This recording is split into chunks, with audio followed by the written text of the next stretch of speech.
Welcome to the Locked On Titans podcast. I am your host, Taylor Lewan. Titans fans, on today's show, I'm going to break down everything that you need to know from Tennessee Titans practice on Tuesday, including fight. There were two fights at Titans practice. I'm going to talk about those fights and what they could mean. Then we know the defense won the day on Monday, but the offense got its revenge on Tuesday. I'll go over a banner offensive performance from the Titans, including a superstar performance from wide receiver Racey McMath. I'm going to go over all of that as I break down everything you need to know from Tennessee Titans practice on Tuesday on today's edition of the Locked On Titans podcast.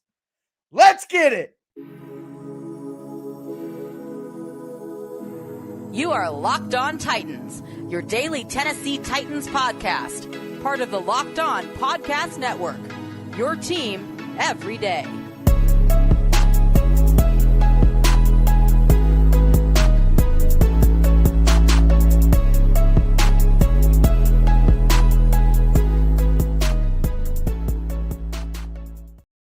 Titans fans, we are back again here, ready to break down everything that took place at Tuesday's Tennessee Titans practice. So excited to dive into today's show. We got a couple of fights to talk about at Titans practice. The offense got its revenge, and Racey McMath had a superstar day. I'm going to go over all of that before we get into it. I want to thank you guys for making the Locked On Titans podcast your first listen every day. If this is your first ever listen, make sure you subscribe on whatever platform you do stream. I am going to be putting out daily, Monday through Friday, Tennessee Titans content for free on all platforms from now until next summer. That includes the Locked On Titans YouTube channel. Subscribe there, smash the notification bell, throw a thumbs up on the video if you're watching right now. I'm trying to get 1 million likes on this video, so do your part, folks. Throw the thumbs up. You can follow me on Twitter for instant analysis throughout the day and all my film work throughout the season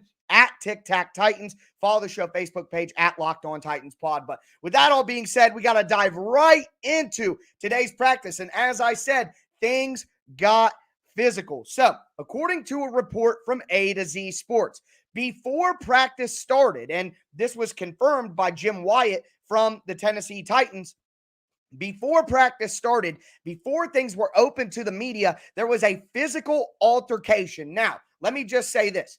Physical altercations during training camp are not uncommon. If you get on Twitter and you follow all teams' beat writers and you're paying attention to everything that's going on in the NFL throughout each day, there are a ton of different physical altercations, whether that literally be a brawl between teams, like what happened between the San Francisco 49ers on Tuesday. Brandon Ayuk and Pete Werner got in a huge fight, huge brawl, all of that, blah, blah, blah. Or it's just a little bit of a scuff up, some pushing and shoving, like we saw between Nate Davis and Jeffrey Simmons yesterday. Well, this got a little bit further along than just a little dust up. And the weird part about it is, like I said with San Francisco, it was a wide receiver and a linebacker. Positions going at each other all day, okay. This altercation was between two offensive linemen, two guys at the same position. And one of them is a very highly paid player, and it's Taylor Lewan. Taylor Lewan and newly signed Jamarco Jones got in a fight. That sends your antennas up, in my opinion, because once again, two guys at the same position getting in a fight before practice even starts? What is that all about? Has to make you wonder. Well, guys, you don't come here for me to wonder. You guys know I got myself a theory. And shout out to my boy Will Lomas talking about this on Twitter when it happened. As Will pointed out, and something that I thought originally, but I don't like to speculate too much, but we've heard in recent days a lot of praise for Aaron Brewer. If you watch the show on Friday, I got my magnifying glass out, got in detective mode for the folks who play the Arkham games for Batman, got in detective mode. And I could tell that Aaron Brewer is currently the starting left guard. Just trust me on this one. Or go back Friday and look at the evidence. I showed it. Well, if you're Jamarco Jones and you come in, Mike Vrabel saying you're going to get an opportunity to play left guard, you think that you should have a real chance to be the starter, and then you come in, Aaron Brewer is getting the first team reps. Mike Vrabel is calling Aaron Brewer tougher than a $2 steak and hyping him up. Jeffrey Simmons is talking about going against Aaron Brewer every day, and Aaron Brewer's tough and physical and fierce and heart of a lion, is what Jeff Simmons said. You're hearing everybody pump up your competition who has been on the team for multiple years. You're hearing your coach give him praise, and you're seeing him take what you think is your reps. Well, I don't think it's out of the realm of possibility to think that Jamarco Jones might think he's getting a raw deal. There's a little bit of home cooking here. I was never really going to get a shot to be the starting left guard. They were going to give that to the guy who's been on the team for multiple years anyway. I was sold a bill of false goods. Now, again, this is all pontification from me. I don't have any insight to prove that anything I'm saying is true. But, and something that Will pointed out as well, could be a case of Jamarco Jones is maybe barking a little bit, maybe upset about his lack of reps with the first team, his opportunities. Taylor Lewan says, as the leader of the room, hey, you got to work harder. Hey, we don't complain like that. Hey, go prove it on the field. And Jamarco Jones didn't like hearing that. I mean, I can't tell you that's what happened, and maybe it'll come out over time, but seems like a logical theory to me. Now, after practice, Jamarco Jones was thrown out of practice at that point. He was sent back to the locker room. He came back later and participated in practice, and he was asked after practice, Jamarco Jones, what happened. And he just said it was just boys being boys, or, something of that effect of, no big deal. But he didn't look very happy. You could tell people's body language, and you could tell their demeanor.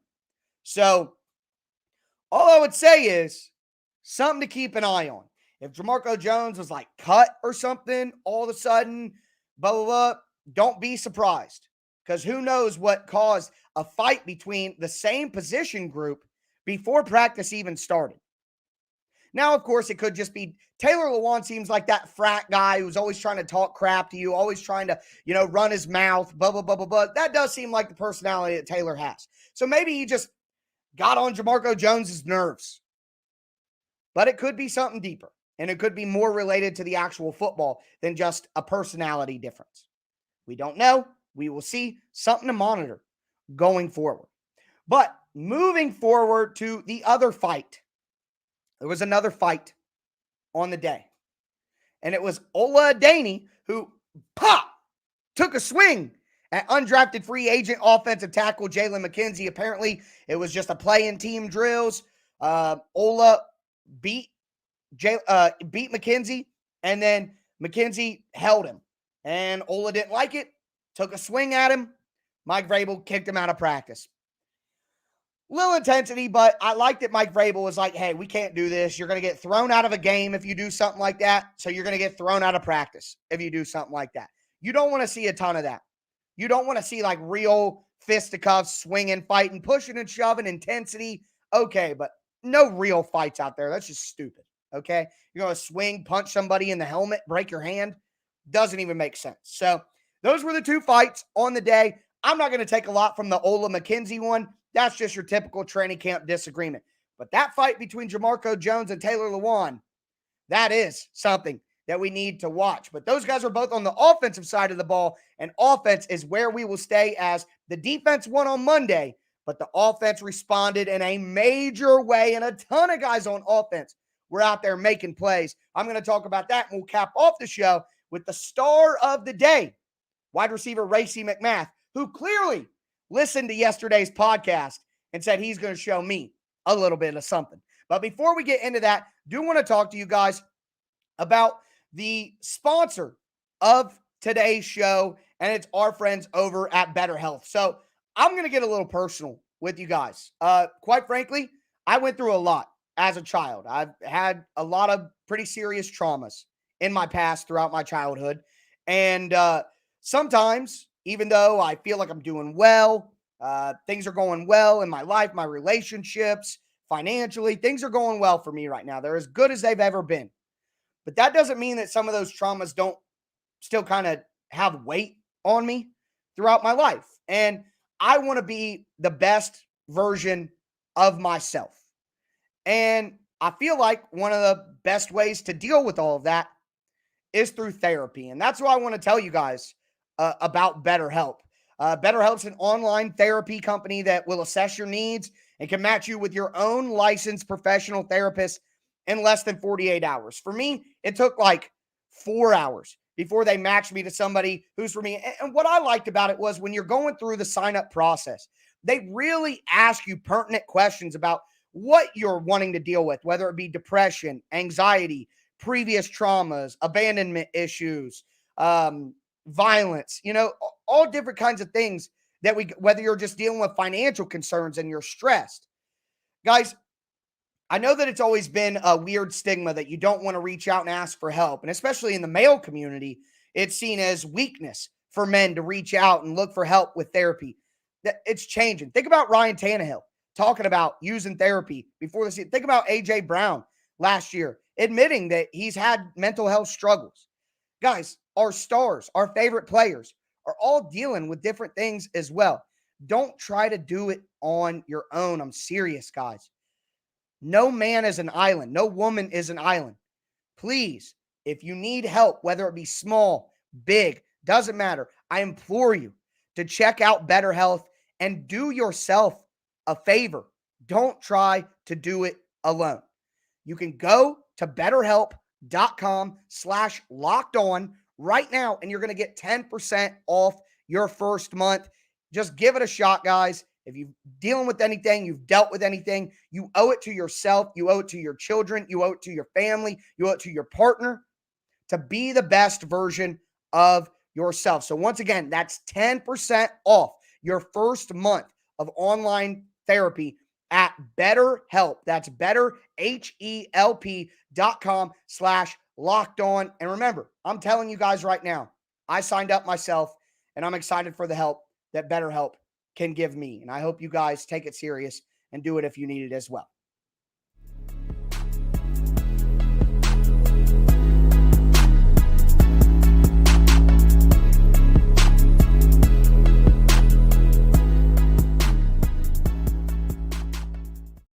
Titans fans, we're going to continue breaking down everything from practice on Tuesday. I know that was a little bit of a long ad read, but it does mean a lot to me. And I think it can go a long way to helping out all of you guys. And as I'm reading that, I was a little worried about telling you guys that I've had my own problems and everything and just being open about some of these things that who knows how people respond. But, comments like this, thank you so much, Minnesota Titan. I really do appreciate it. But we got to keep pushing forward here. And the offense had a great day for the Titans. So let's talk about Ryan Tannehill.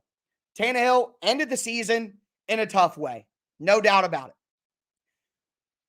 He looks to have responded. He's looking very good in preseason. Jim Wyatt has him as 50 for 66. No interceptions right now. He went in the first team period. Ryan Tannehill went 5 for 6. He hit completions to Treylon Burks, Robert Woods, Nick Westbrook-Ikhine, hit 2 completions to Dontrell Hilliard. Side note, Dontrell Hilliard will be the third down back for the Titans. He's a lock for the roster based on the reporting that's coming out of camp. Looking very good out there as a third down back. Second drive for Ryan Tannehill, 5 for 6. Completions to Nick Westbrook-Ikhine. Completions to Austin Hooper. 3 completions to the star of the day, Racey McMath. We'll talk about Racey at the end of the show, but a great day there. Couple of touchdown passes, long touchdown passes for Tannehill, converting on third downs. Just a really solid day from Ryan Tannehill. He hit Treylon Burks on a big play down the field on a post route over the middle. The offense really responded. And at one point, Ryan Tannehill hit a big shot down the field, and Taylor Lewan, kind of going back to our first segment, he's the kind of guy who could get under your skin. Taylor Lewan yelled out, the offense is dominating the defense. It's like the first time in 2 years it's happened to practice. So I paraphrased some adult language from Lewan on that one. But yeah, the offense just had a banner day, really took it to the defense. Hassan Haskins, haven't had a lot of updates on Haskins early on in camp, but Derrick Henry's not participating in team drills. And good. There's no reason for Derrick Henry to take any kind of extra wear and tear or anything like that right now. So that means a ton of opportunity for Hassan Haskins. And he busted off a couple of big runs. He's doing pretty well. He does not look like a rookie out there. So the run game got going a little bit. And like I reported on, well, not I reported, but as I told you guys on Monday, the run game really struggled yesterday. So for Tuesday, the run game to respond, hit some runs, stuff like that. You love to see it. Hassan Haskins broke off a big run at one point, and the mouth of the South, Taylor Lewan, said, that's a great run. That's a Michigan boy right there. And while it pains me to say as an Ohio native, anything good about Michigan, Hassan Haskins was a beast for Michigan last year. And you love hearing that he's having good performances with the extra opportunities that he's getting from Derrick Henry not participating in these drills. So love to see that. Some additional updates I wanted to give you guys on practice just in general. No Elijah Molden. No Bud Dupree. Can you hear my eyes rolling? Sure hope that's a veteran rest day, because if Bud Dupree is injured again, all I got to say is I fired off a tweet last year that the Titans were setting their money on fire with Bud Dupree. Didn't really like the contract when it was signed. The Titans did not get the value out of Bud Dupree that they were hoping in year one. I think Bud Dupree is going to be cut after the year, and he's only going to be a 2-year Titan anyway. If he's hurt again, then somebody tried to dunk on me the other day on Twitter and say I was wrong about a bunch of stuff, and they used the Bud Dupree tweet as evidence. Buddy, you better delete that, because I may not be wrong just yet. Let's wait until we see the end of Bud Dupree's career with the Titans before we decide whether or not they lit that money on fire or not. Got a feeling I'm going to be right on that one. I hope Bud has a great year. That would be awesome, but he's got to stay healthy. And either way, I don't see him on the Titans after the year. So Bud Dupree not at practice. Hopefully just a veteran rest day, but you got to be concerned, right? The guy's always hurt. He's always hurt. Cody Hollister also did not practice. Hope he's all right. He's fighting for his, I'm fighting for my life. If you guys know that meme. Cody Hollister's fighting for his NFL life every single day. So hopefully he can get back out there. And then a couple of guys left practice early. Daniel Murner, roster pirate. Not sure how he's even on the team right now anyways, but you don't want guys to get hurt, so you don't want that to be the case. But Murner left practice early with what appeared to be an ankle injury. Cornerback Chris Williamson left practice early as well. But I do want to note, Teron Davenport from ESPN noted that Danico Autry left practice early and went inside. I didn't see anyone else, whether it be Jim Wyatt or A to Z or Terry McCormick or John Glennon or I didn't see anybody else who reports live from practice mention that Danico Autry went inside. So, and you know what? Conversation happening. Bill says Bud Dupree will ball out this year. You're wrong this time. Well, I haven't been wrong about Bud yet. And then somebody asked, what's balling out for Bud Dupree? A 10-sack season. Double-digit sacks is balling out for Bud Dupree. Let's all just agree. He was brought here to be a $20 million big-time edge rusher. We're going to need double-digit sacks for you to be worth $20 million on the cap this year. Give me one sack for every $2 million on the cap that the Titans are paying you. How about that? Doesn't seem like a big ask. 10 sacks from a $20 million edge rusher. Am I asking too much? I don't think so. But anyway, we'll get an update on Danico Autry hopefully soon. But again, Teron was the only person to report that. So I'm kind of interested to see what's going on there, if that was maybe just a mistake. But either way, we talked about the offense dominating. One person in particular was the star of the show on Tuesday. It was Racey McMath. I'm going to tell you what he did that really surprised me personally, and an update on some other rookies that I want to talk about with you guys as well, including Kyle Phillips, who got some first team reps in the slot on Tuesday. Before we get into that, do just want to tell you guys about betonline.net. It's the fastest and easiest way to check in on all your betting needs. You can check all your favorite sports and events at the #1 source for all your odds, lines, and games. You can find league news, league reviews on Major League Baseball, NFL, NBA, NHL, UFC, MMA, esports, even golf. Head to BetOnline today or use your mobile device to learn more about all the action happening right now. BetOnline, where the game starts.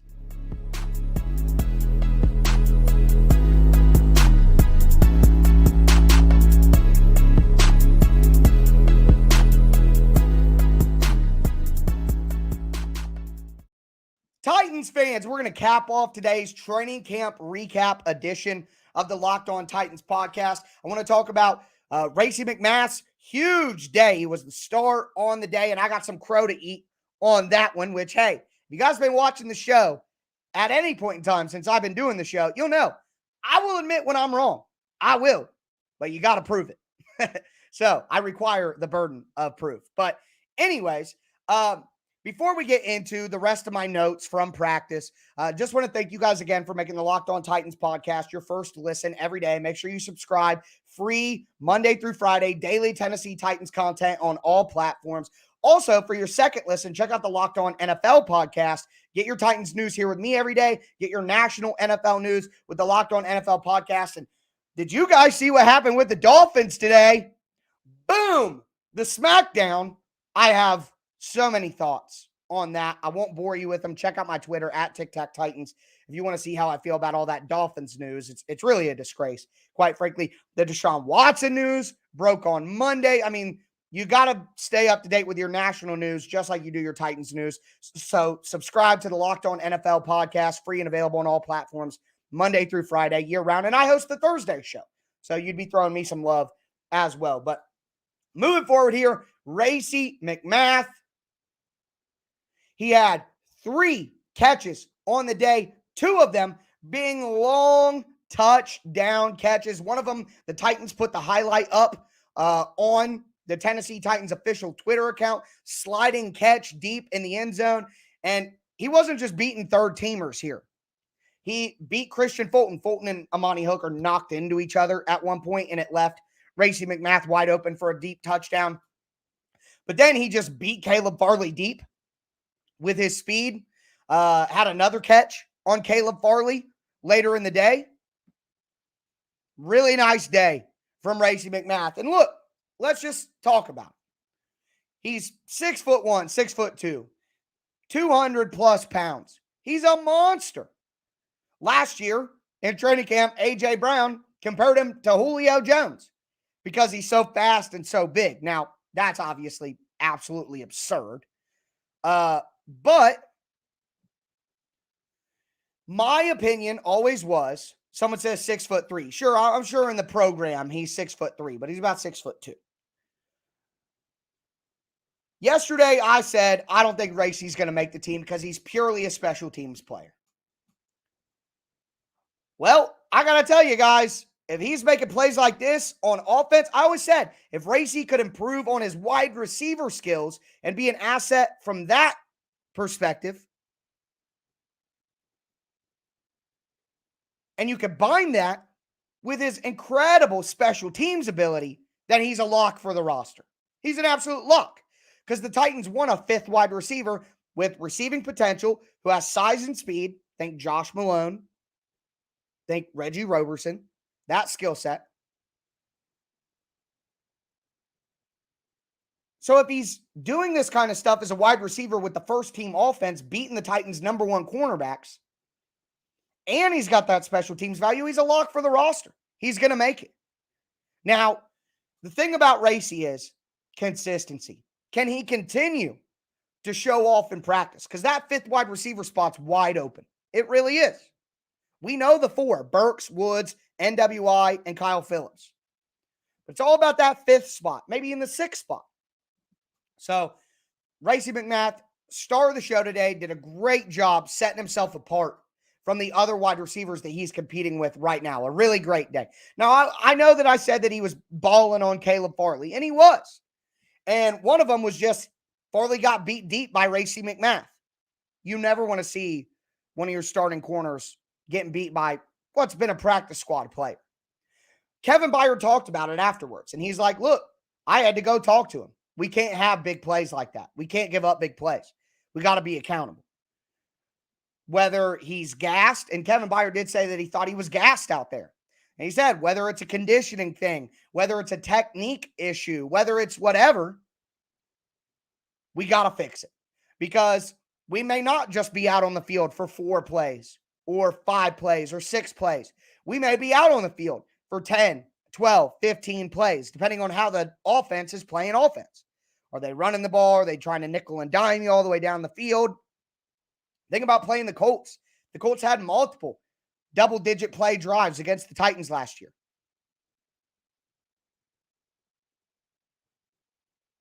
But, so although Kevin Byard tried to keep Caleb accountable and Caleb got beat by Racey a couple times,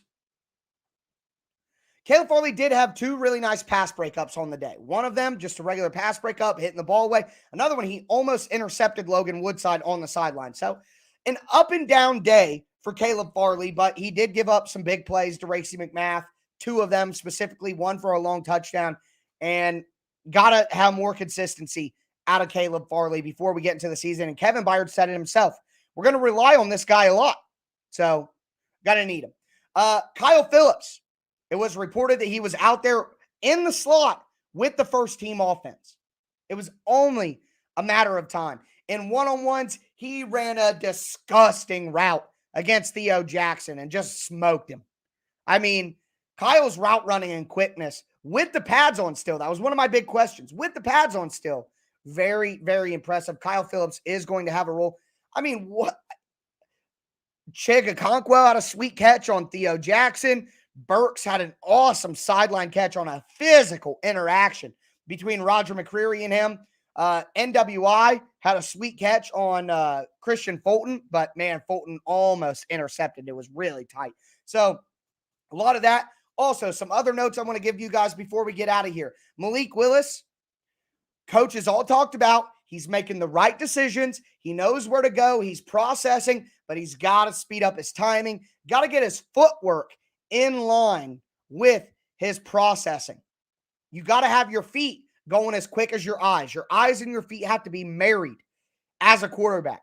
Todd Downing talked about the fact that he's doing a great job. They're seeing improvement. He's doing better with all the operational stuff, calling plays at the huddle, all of that. But he just said, you got all this physical talent when you're in college. Maybe you don't have to have your footwork perfect. Maybe you don't have to be as accurate. Maybe the window's a little more open. Maybe your arm strength can get it through. That ain't going to work in the NFL. Everyone's a great athlete. So you have to do all the other things right so that your athleticism can help you out. So none of that is surprising, though. This is exactly what we expected from Malik. But a good interview with Jim Wyatt, who wrote an article on Malik today.